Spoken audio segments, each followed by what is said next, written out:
Get familiar with your tent at home before you take it out into the backcountry for the first time. Start by unrolling your tent and making sure you have all the parts there: tent body, fly, stakes, guy lines, and poles. Take out all the poles and connect them.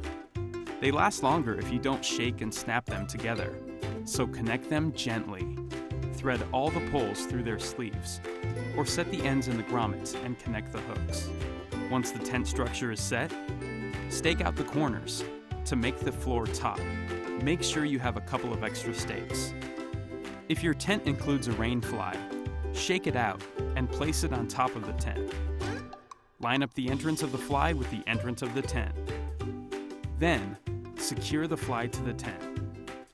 Identify all the guy points on the outside of the fly and pre-attach guy lines to each of these points.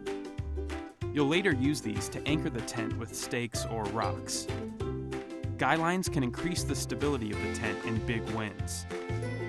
Make sure all the seams on your rain fly and tent floor are taped by the manufacturer.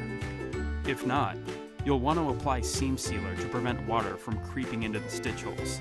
Consider making a ground cloth or buying a footprint for your tent. It'll protect the floor from abrasion and punctures. Cut the ground cloth slightly smaller than the tent to prevent water from channeling underneath. Go through the tent setup until you feel familiar with it. Then pack up your tent for your first night out under the stars.